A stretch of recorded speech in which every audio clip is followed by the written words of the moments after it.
Stanley presents, oh, hey, that's me, The Further Adventures of Indiana Jones. Excelsior. Welcome. It's time for The Further Adventures of Indiana Jones.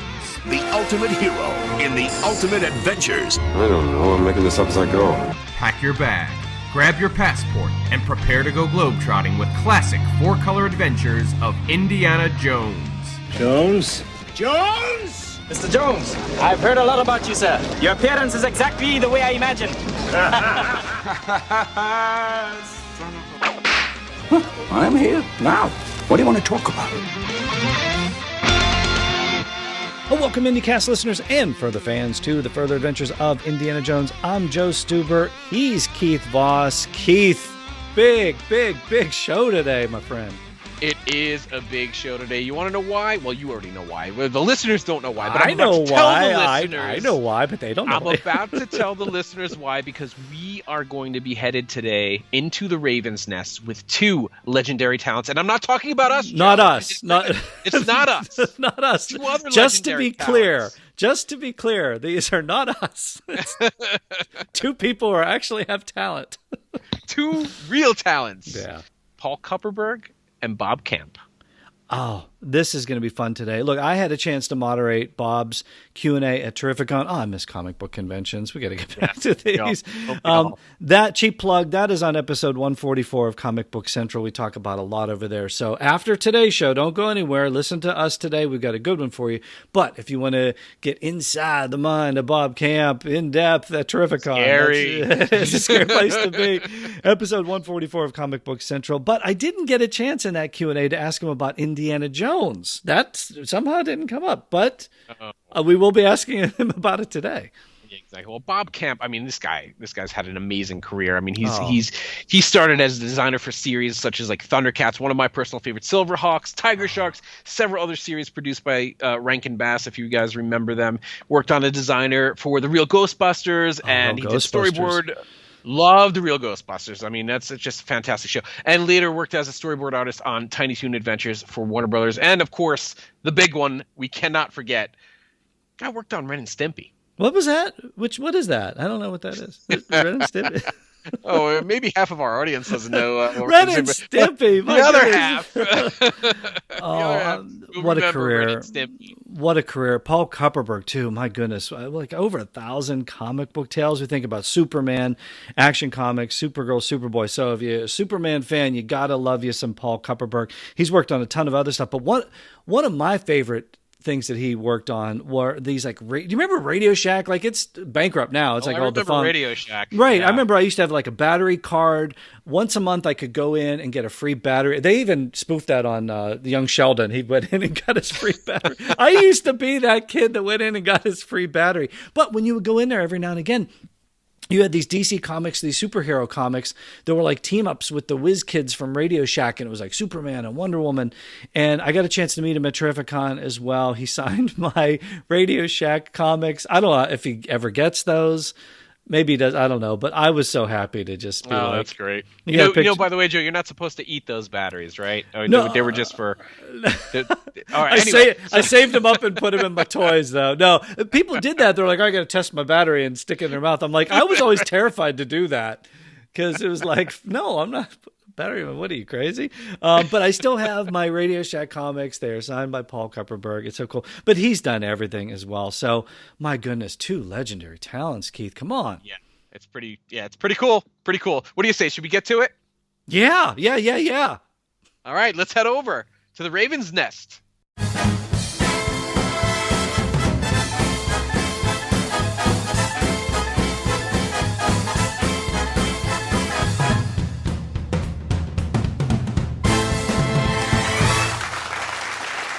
Joining us now at the VIP table in the Raven's Nest. Man, this is fun. We can't talk about the crazy spoof and we can't talk about Indiana Jones spoofs without talking to two legends in the biz. I'm talking about Paul Kupperberg and Bob Camp. Gentlemen, welcome to the Raven's Nest and drinks all around. Thank you. Nice to be here. What are you having? What are you having in quarantine? We don't have to socially distance here. We could, take in the Raven's Nest. that's actually scarier than the real world. But I'm actually in the middle of a hot chocolate, so if there's anything you can pour in that, nice. That would be, yeah. Okay. I'm so boring. I'm having water.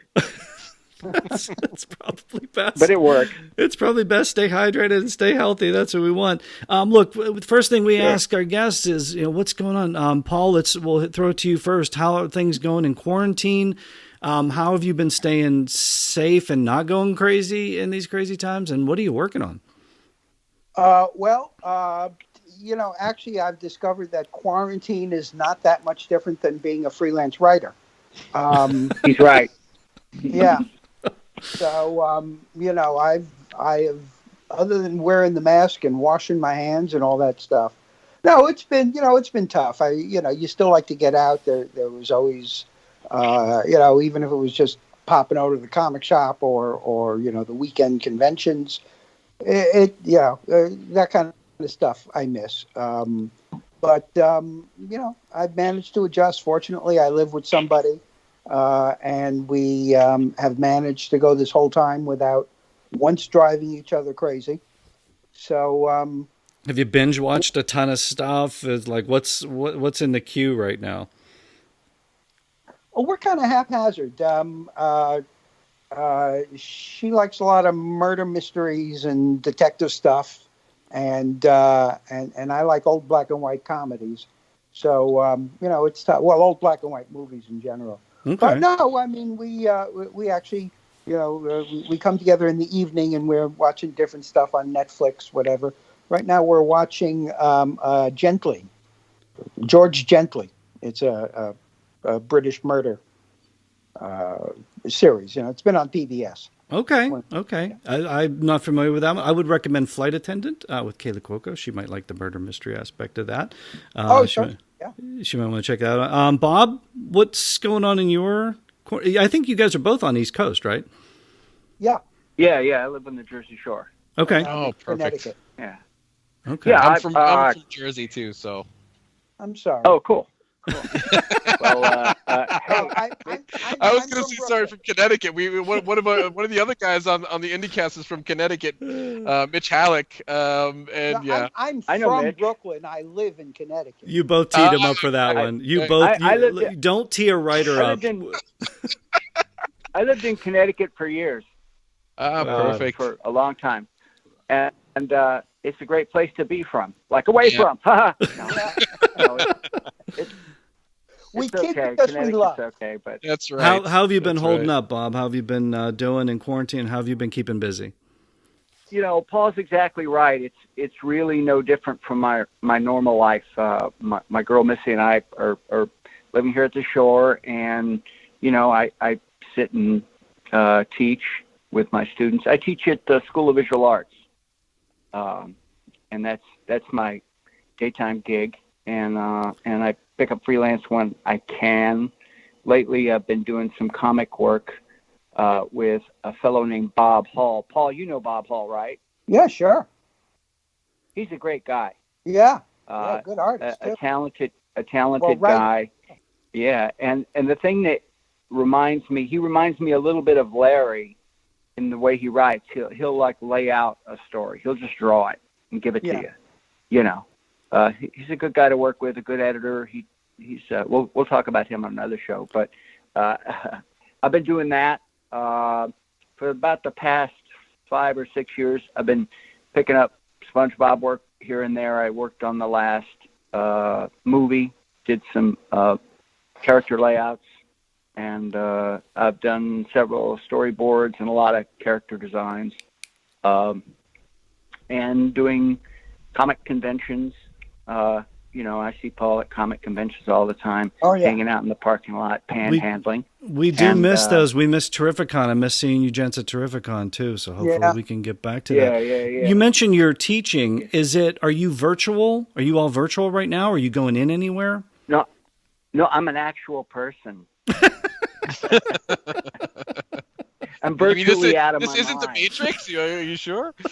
Yeah. Again, we're setting them up. We're teeing them up for these guys, Keith. Yeah, I didn't get where I am by my good looks. Oh man!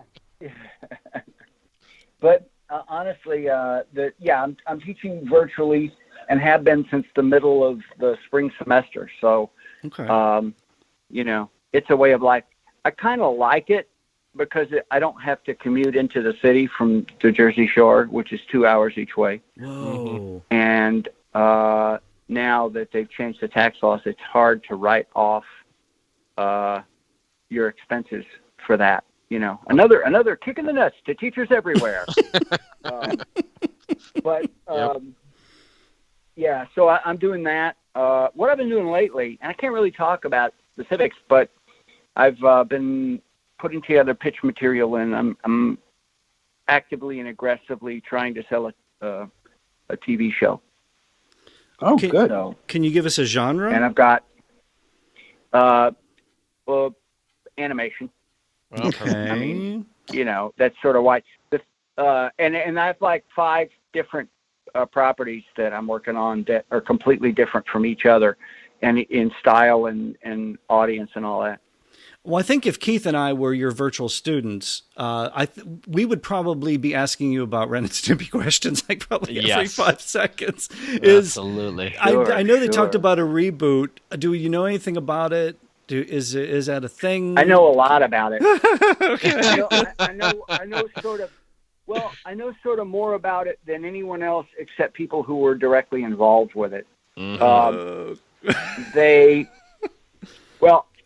One of the things that you guys are fans, you know this, that one of the things studios do and networks do and places like that is they will put out an announcement, and it's a tease, and it's a thing to see how people react to it. Okay. Ren and Stimpy has always had the stink of the people who made it, which are raging assholes who don't care what people think. So we did a show that people don't want to run. And because some people find it offensive. The new shows that John made later are offensive, and he kind of killed the franchise. Hmm. And so the fact that they brought it back without calling me and saying, "Hey Bob, screw you, we're making Ren and Stimpy without you. Go suck an egg," but no, nothing. I got no notice except I saw the announcement that everyone saw.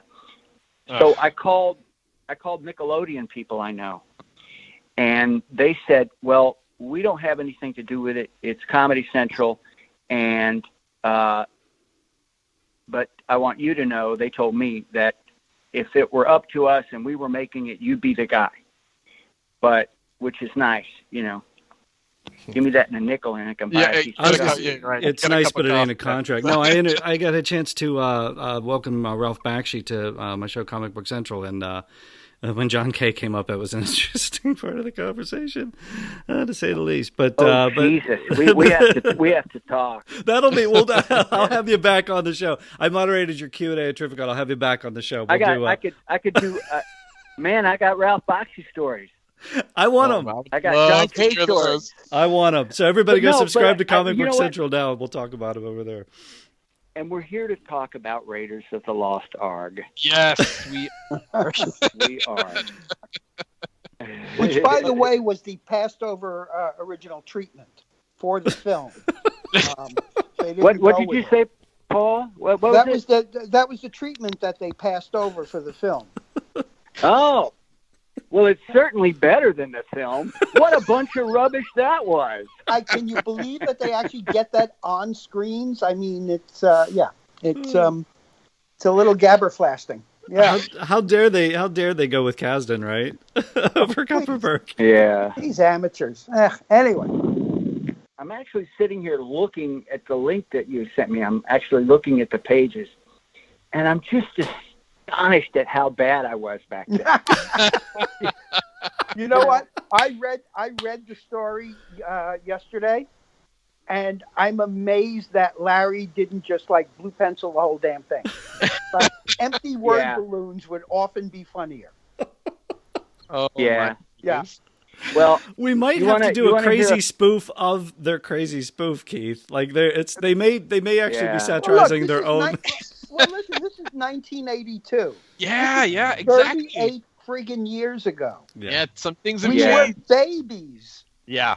Well, how early was this then? Because I know, like, can you give just our listeners sort of a heads up about how you got into doing what you're doing and how it sort of led to Marvel a little bit?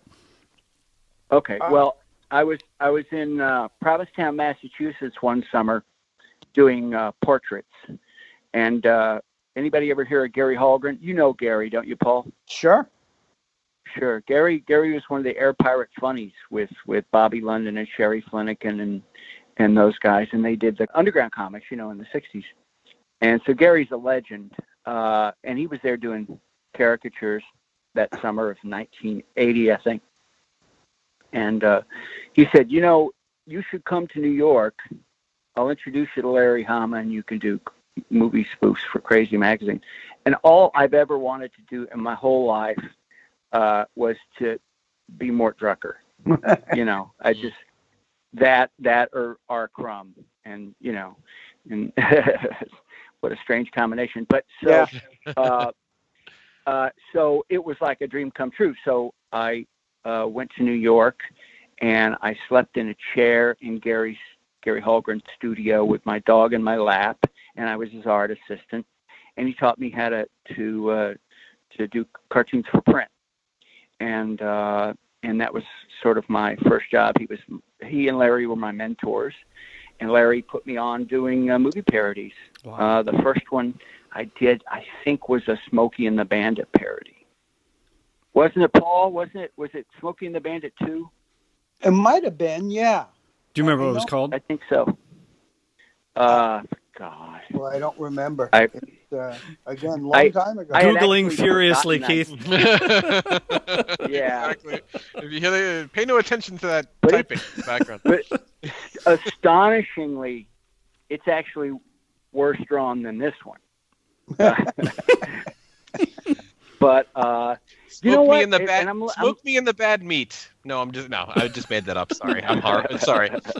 Could I have a job, guys? Anyway, it's probably like Smucky and the Bad Yuck. Everything was yuck or black. I bet you one thing, that in any one of these parodies that Paul and I did, you open it up, you're going to find a panel where somebody is getting kicked in the ass and they're flying across the sky. That's a freaking always. Yeah. Every time. It was a safe bet. It always gets a laugh. You can't go wrong. And the more chicken guts in the background, the better. Oh, please. I grew up a diehard Mad Magazine fan. We had inherited a complete run of the magazine from my father's cousins. Oh, wow. When we were kids. So I was reading these things from the start. And then the paperbacks, the original run of the paperbacks was, they were actually in their third or fourth editions by then. And so I saw the Willie Elder stuff. And I was just like, that's it. Absurdist comedy, I'm in.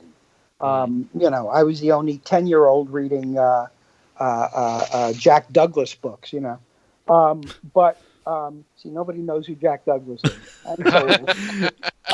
Keith recently made fun of me for my age, and I got to say, that one was lost on me too. So. He was a television writer in the 50s. Okay. And wrote a lot of game shows and all that, and a lot of sitcoms. But then he became a personality. He was on the Johnny Carson show, and he was on Merv and Mike and all of those. Okay. And, very witty, and he wrote a series of humor books. The first of which were little absurdist essays, and they were entitled "My Brother Was an Only Child" and "Never Trust a Naked Bus Driver." So, good advice to this day. Well, yeah, but this Mad stuff was right in my wheelhouse, and when I started doing this for Crazy. I was actually originally, the first thing I did was the parody of Star Wars, because my brother got the assignment, and he either didn't want to see the movie or didn't want to deal with it again, because I think he helped Chaykin do the layouts for the Star Wars comic. Wow. But anyway, I wound up scripting it. And that was the first work I did for Hama. And that was for Crazy? The editor of Crazy, Larry That was Hama. for Crazy, okay. Yeah. I was going to ask, was Larry the editor then?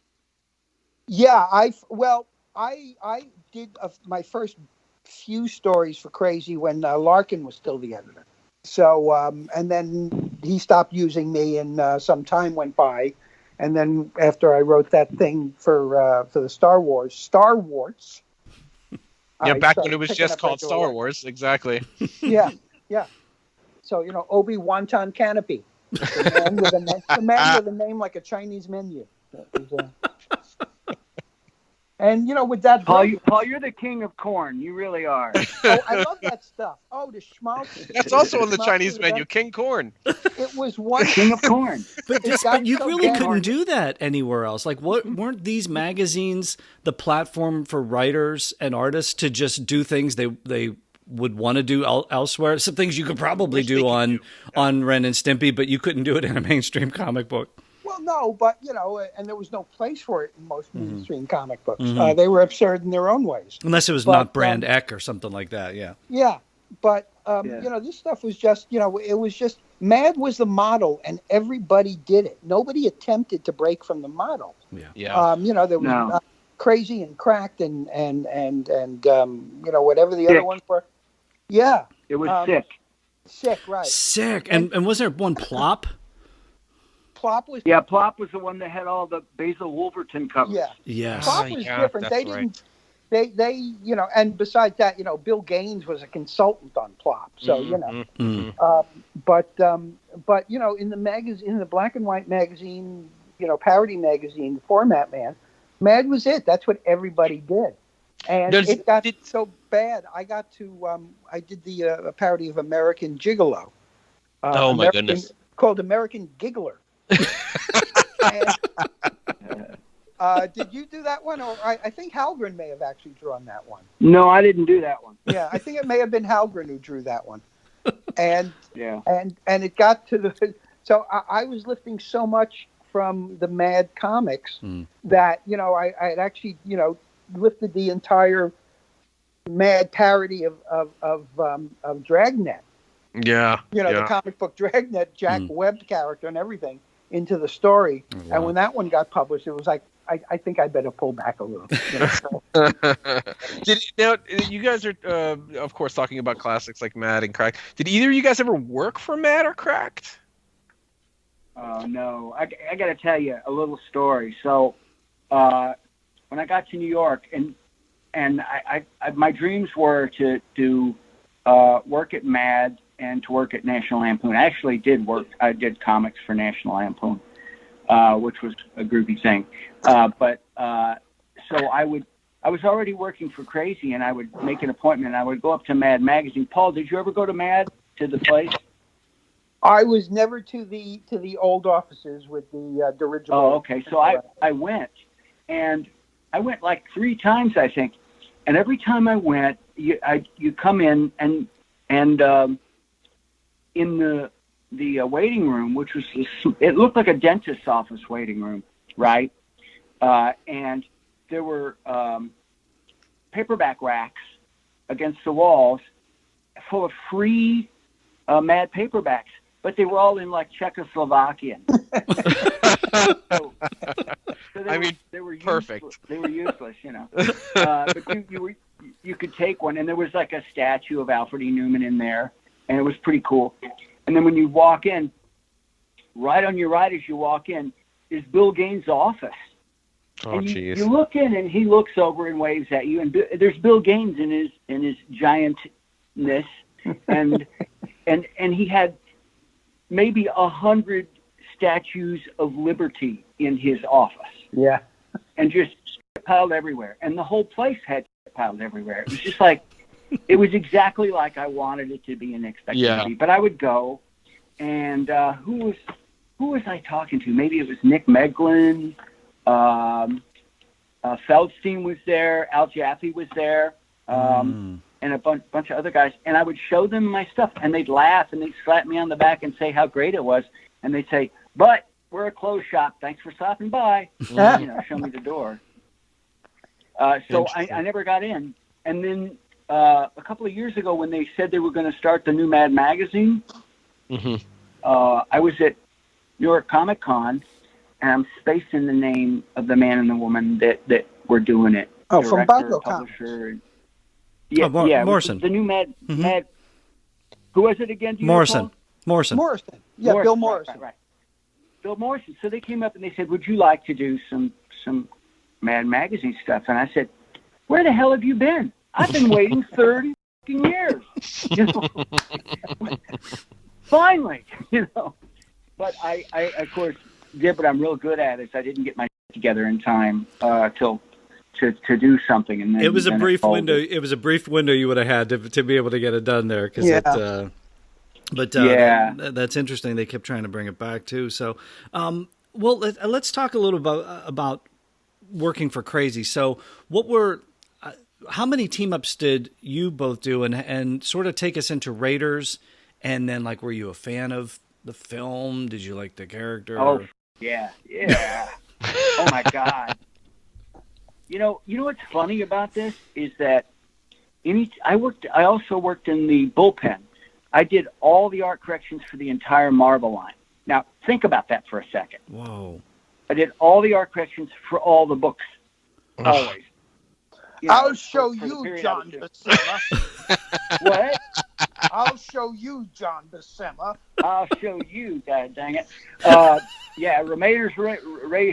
Romita's Raiders. What? So I would do that. So I got to where I could, draw in any style and do that stuff. I've kind of forgotten the whole point of what I was bringing this up about working in a bullpen. Oh, well, it's not important. But, that had to be to talk about Crazy, that had to be one of the craziest times, because we're going back into late 70s, early 80s with this stuff in the Marvel bullpen. And Keith and I, on the other side of it, we saw Stan's soapbox, and we saw the bullpen, and it was almost like this club, and we could be part of it. And there's these cool kids, these cool dudes putting these comics together, and cool gals putting these comics together. That had to be a crazy time. I'm sure the pay wasn't what you wanted it to be. Well, actually, the Crazy was actually a good deal.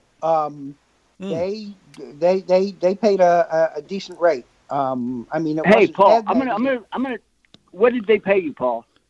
And back then I was getting $75 a page for script. $75 a page. So, do the math. What's that? 5 pages?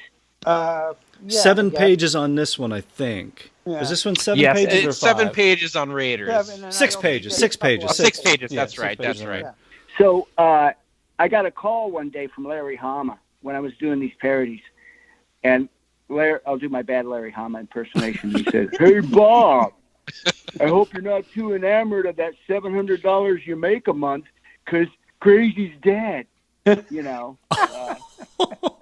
that's the way he told me. So that's what I made a month. I made $700 a month. Yeah. For whatever you were doing, how much product were you putting out though? For that, well, I was doing that, but I was also doing inking. I was inking comics. I was John Buscema's inker for a while. I inked a lot of Conan. Oh, that's right. I did finishes over his breakdowns. So that was $700 for everything. No. Yeah. I got what you did. Your part. Yeah, Paul was getting $75 a page for what he's working on, but Bob, you were getting $700 for your efforts for the month, right? No, that was I got paid. I said the bullpen thing started right as the other thing ended. Crazy ended. It was sort of like keeping me at Crazy that I wouldn't be homeless. Man. But it was great. It was like I'm hanging out in the bullpen with Vinnie Coletta and Frank Giacoia and Jack Abel and all those guys. All the original guys were still there, and I got to hear all the stories, and it was a great thing. I was like going to school. I got Frank Giacoia giving me inking tips. Oh my goodness. Paul, you remember the parody that we did of Conan? Oh yeah. I think it's my favorite one because it's a good parody, but also, and I had kind of figured out how to draw by that point. But I was completely enamored of Marie Severin. Okay. Yeah. At the time. Yeah. And the fact that she worked there and that I could go over and hang out with her and she'd tell me dirty jokes and stuff.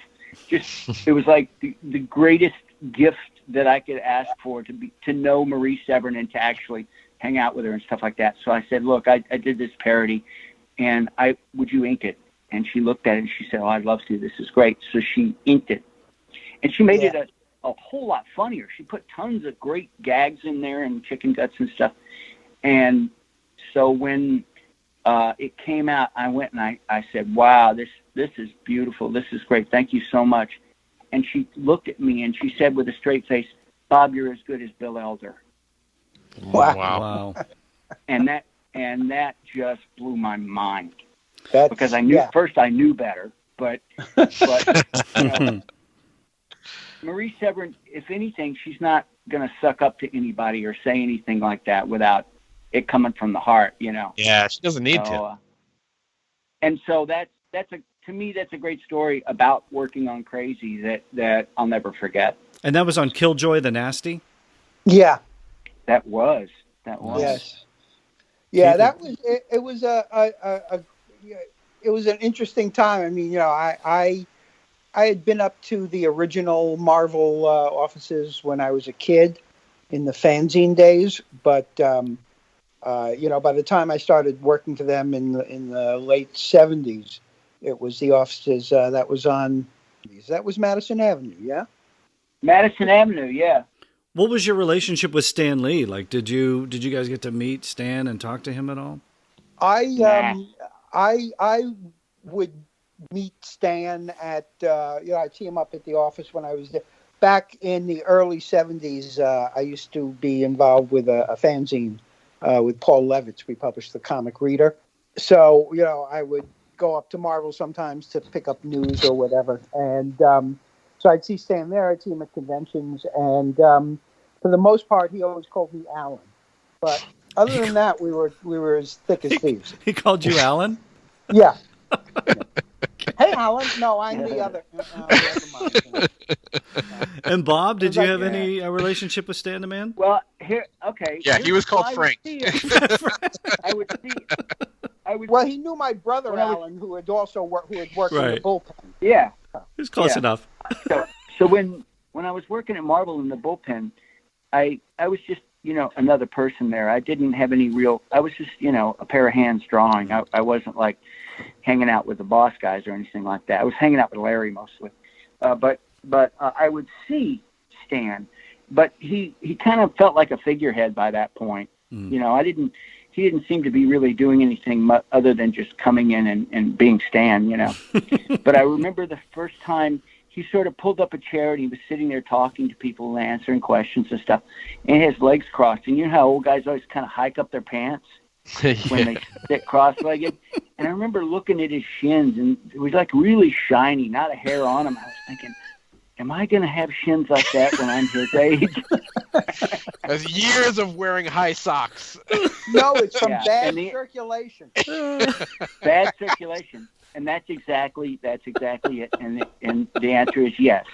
But so not where I thought this interview was going to go. So not where. It's okay. There's a Mel Brooks 2,000-year-old man line. It's almost as bad as Toad's face melting at the end of Raiders. So no hair on the legs. Is that what happens when the arc opens? So I have the best Stan Lee story on Earth. If you're ready for it, you guys. Yes, please. Yes, please. Okay, so back in 2013, I think I was at a Comic-Con in New York City. And it was at a big place, a big gymnasium called Basketball City, way downtown somewhere. terrible place for a convention. It was a disaster. Everybody was miserable, and it was hot, and there were more people sitting at their tables drumming their fingers than there were people coming to buy prints or anything. So I'm sitting with my son, and at the table to my right is Humberto Ramos, the artist from Mexico. He draws Spider-Man. Nice guy.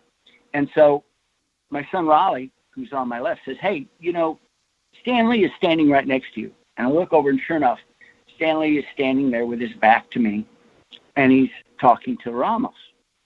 And so my son says, "Hey, Dad, go say hi to him. Go shake his hand. Go say hi." I said, "No, leave him alone. He's an old man. Don't I don't want to bother him." And he kept bugging me, and I kept trying to explain, "No, he's an old man. Leave him alone." But anyway, so I said, okay. So I stood up, and there's a picture of this somewhere. It might be on my phone. I don't know. I got to find it. But so I'm standing behind Stan to his left. I'm in his blind spot, right? I'm standing next to my table, and he's standing diagonally from Ramos's table, shaking Ramos's hand. And he starts to back away, and everybody piles their luggage behind their table. At Comic-Con. So it's just what you do with your stuff. It's the only place to put it. And his heels connected with Ramos's suitcase, and he went over a tea kettle, and I caught him before his hips contacted the cement floor. Oh. Excelsior. You saved Stan Lee. I saved Stan Lee's, at least from a broken hip. That's right. You saved all of comic book fandom for all of us. He thought that he had stumbled into me, and he turned around and apologized and patted me on the shoulder and walked away. But I know for a fact that if he had fallen, it would have put him in the hospital and could have possibly killed him. Because he would have gone over the suitcase, his feet would have gone up, and his head would have gone down. You saved Stan the Man, and the only thing I would add to that story, if you want to embellish it for future tellings, is as he gets up, you need to have him say, "Thanks, true believer, Excelsior," and then walk away. That would be the only way that story that would be the only way that could story get better. And then he flew through one of the windows above and crashed and went off into the sunset. As Stan which is ironic because I have a story about the time I tripped up Stan, too. Again, you tee up the writer. You tee up the writer. He's going to knock it out of the park. All right, let's another round of drinks. Let's talk Raiders of the Lost Ark. What was your gents' involvement with Indiana Jones? Talk about the movie. Talk about the character. How did this come about? And I think we know what you think of it, but go ahead. Well, it was it was the next assignment. It was like, I would talk to Larry, and we would decide on what movie we were gonna, was coming up next.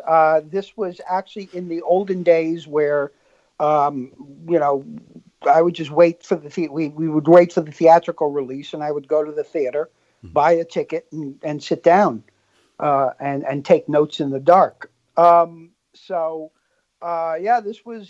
was up. It was, predicted to be a big, a big movie. So, I doed it. But what was this, 1982? 81. 81, yeah. I was living in Chicago 81. At the time. So I would be going to, it was usually, it wasn't this movie. It was for The Shining, where I went to the Chicago Theater, which today is a beautifully redone, elegant movie palace, and show place.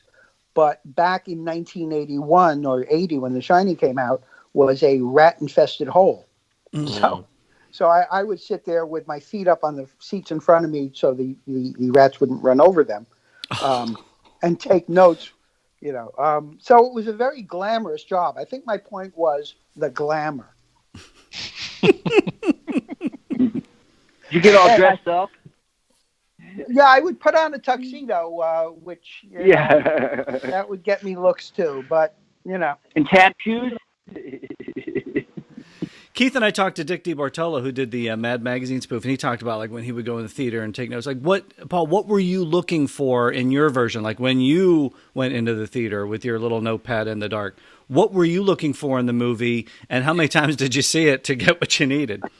Well, first of all, I take I take umbrage at you judging the size of my notepad. Really, what I was looking for was just the high points of the film.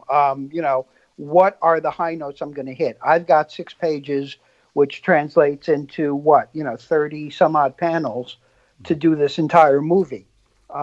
So, what am I going to hit? What do you need to tell? What little story you actually need to tell to connect the gags? So that really was what I was going for. Usually I'd see it once. I try to scribble some quotes. And again, there was no internet or anything to refer to back then. So if I was lucky enough to pick up some production material or something somewhere, maybe I'd have that. But usually it was just the one viewing and some note-taking. Interesting. Do you guys ever get any production stills of any of the actors, or was there anything ever sent to you guys, or was it just only? I got promotional 8x10 glossies. Mm-hmm. That was it. And I would get, Paul's written stuff. Okay. And I'd sit down and talk to Larry about it, and that was kind of it. And I'd just draw it. I don't think there was any, that the studios actually wanted anything to do with the likes of us. Mm-hmm. So any material that Larry got his hands on, I'm sure he got it. He got it through his other connections, because Larry, in addition to being a wonderful editor and a talented writer and artist himself, is also an actor. So he had a lot of connections in that. Okay. He's also a Zen master archer. So he made snake eyes on himself, right? Is basically. And he's a samurai.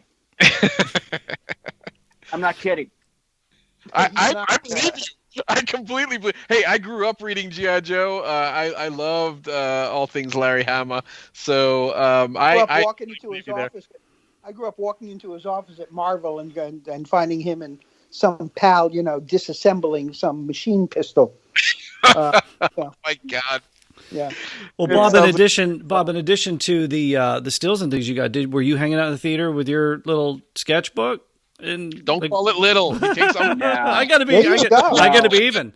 I gotta be fair to both. I gotta be fair to both talents. What were you looking for in Harrison Ford? And did you like to draw the hat? Nobody likes to draw the hat. Harrison's face, for that matter. You know what? I've been hoping you'd ask. You win. You're the best because you asked the best question. So there was a thing about me drawing Harrison Ford at Marvel, because Harrison Ford has a really weird face. It's not symmetrical, and he looks like he's been kicked in the snoot a few times, and he's just weird looking, and he looks completely different from every other angle. And the one thing I discovered early on in my drawing celebrity guys like that is that at a certain point in his younger days, he and Steve Martin were identical. They looked exactly alike. I could see Am I right? Oh, wow. Yeah. Watch the conversation. Yeah. Yeah. Oh my. Yeah, they look like twins. It's weird.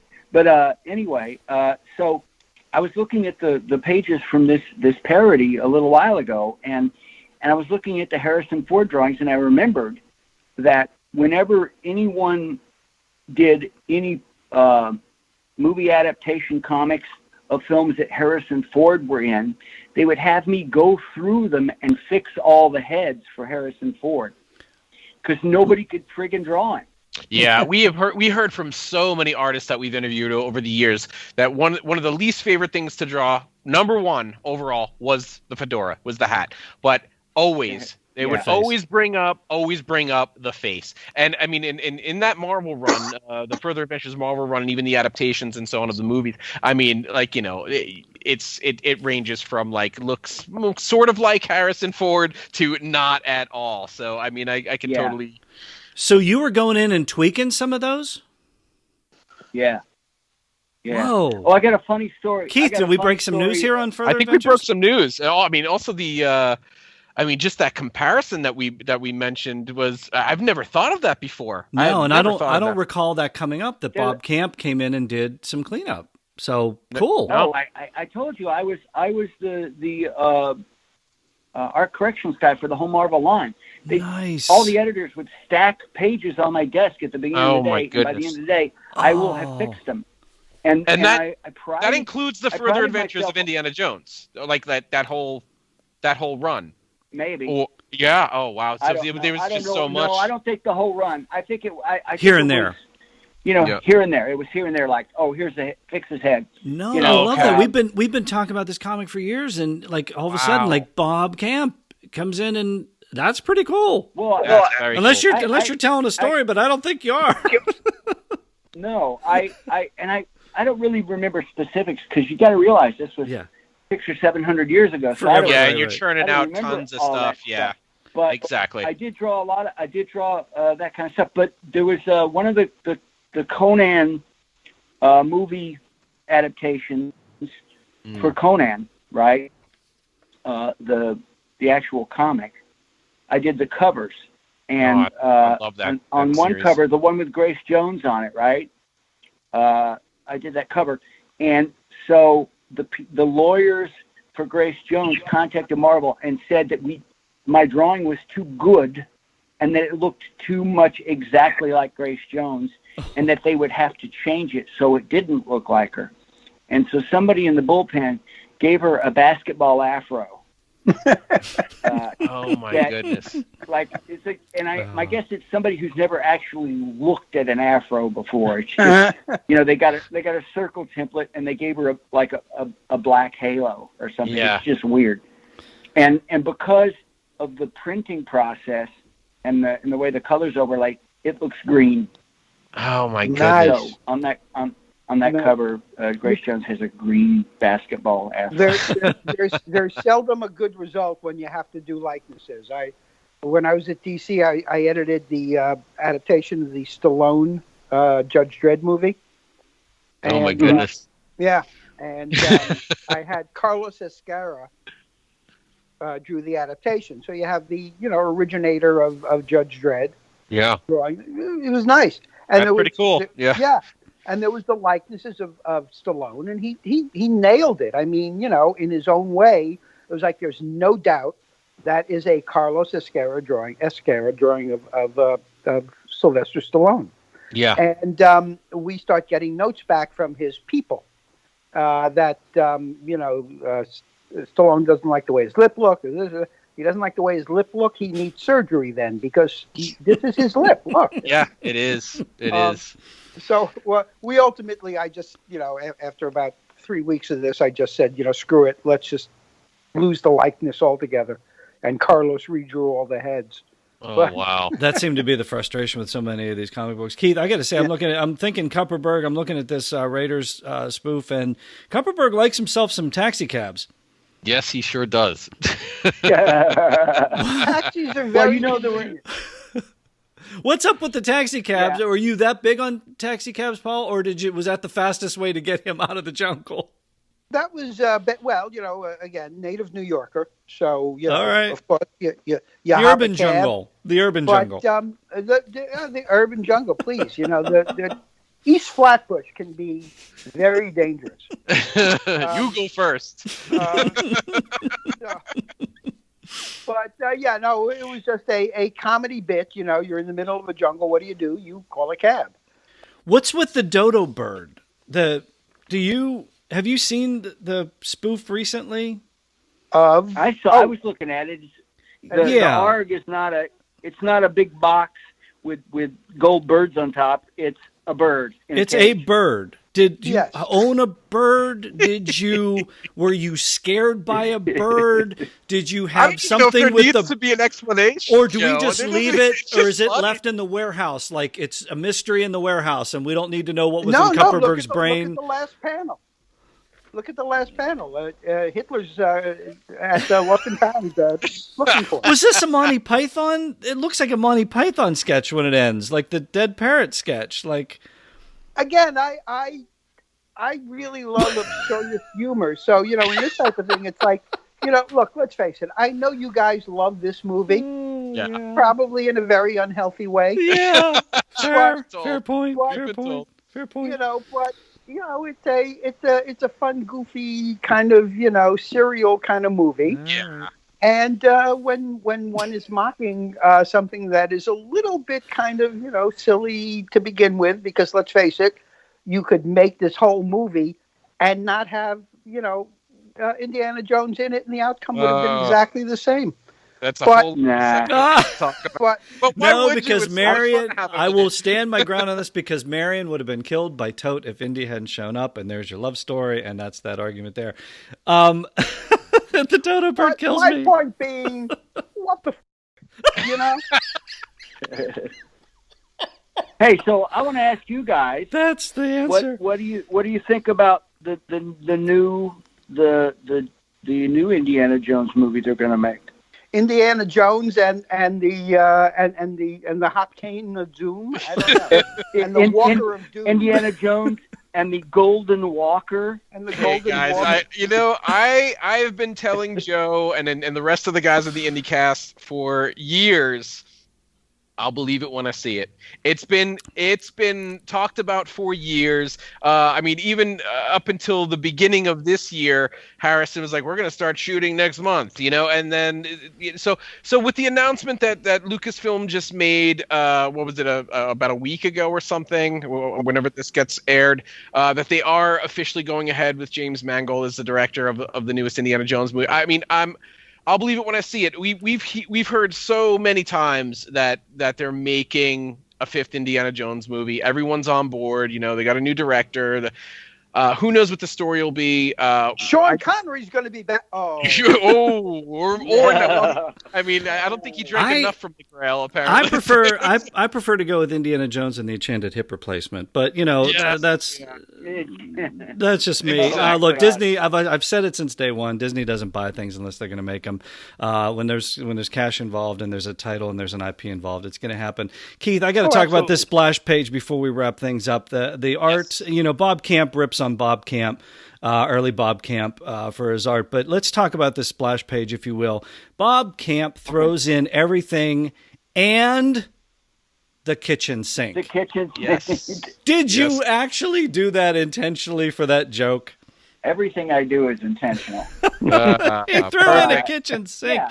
Well, I remember that it was this is Paul. You have to take some blame for this. Because I'm down. The joke of the splash page, I think how it was written was like he's running out of the cave, and there's the ball chasing him, but there's everything else in the world chasing him. Like they're flying out of there, like God knows what. So it was just like, oh, okay, let's see how much crap we can get back there. And the trick is to make it read, and for it to just be a surprise or be funny. Yeah.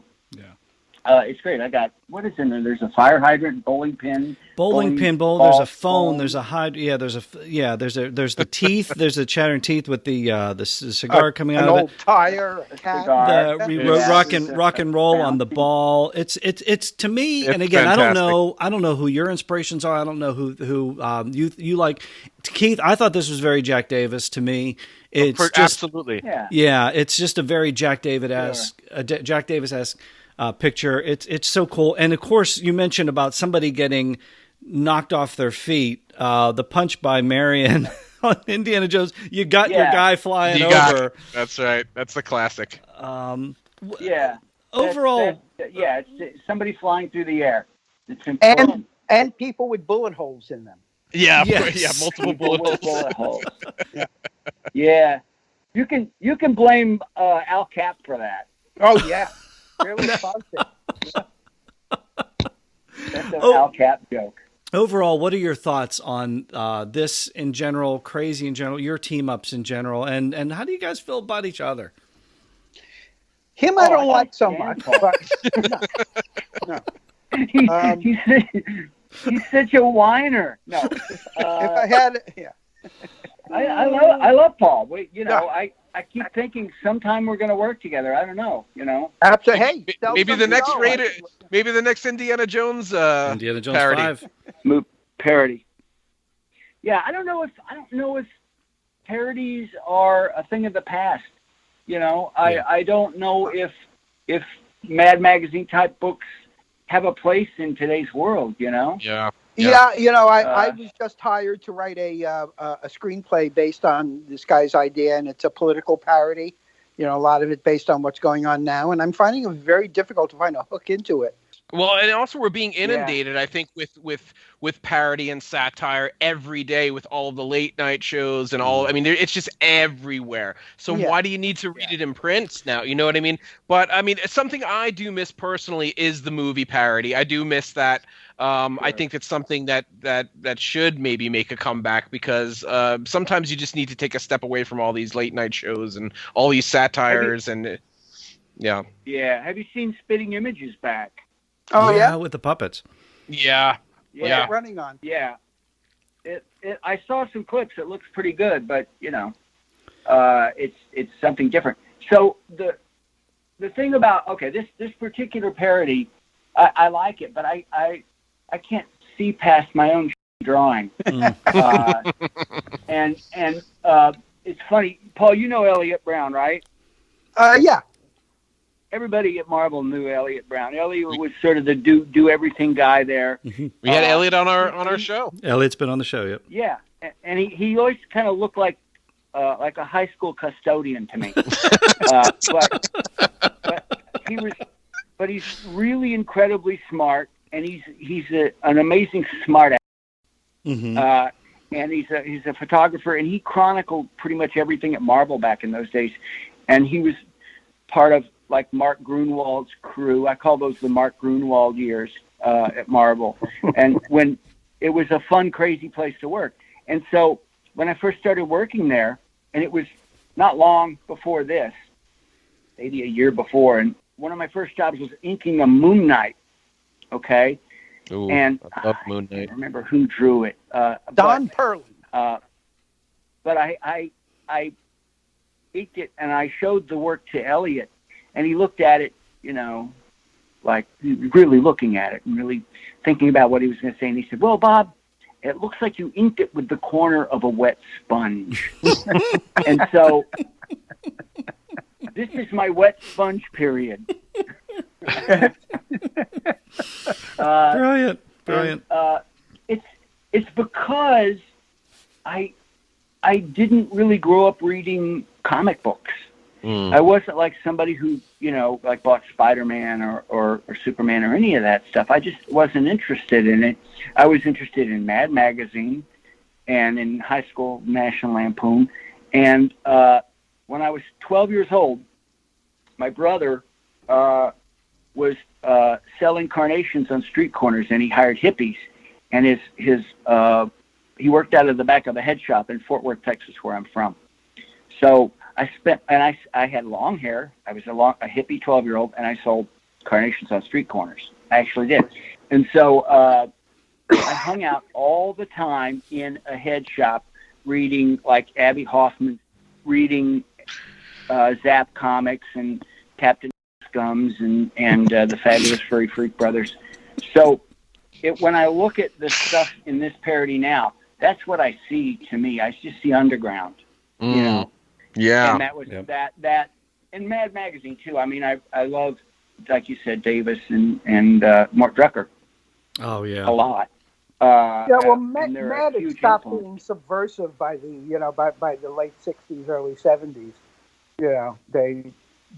I think it was magazines like Crazy and that were doing the more subversive. I mean, if you look at things like Teen Hulk or the Blackstones. The things that Larry was doing at the time, he was really pushing the edge.